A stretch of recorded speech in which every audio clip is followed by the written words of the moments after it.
দুটো বোম্বাই মরিচের চারা লাগিয়েছি। চারাগুলো এখন বড় হয়ে গেছে এবং ফুলও চলে এসেছে।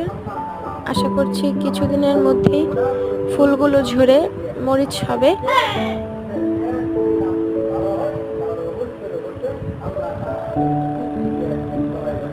গাছ দুটো খুব ঝোপালো হয়ে উঠেছে, দেখতে বেশ ভালোই লাগছে।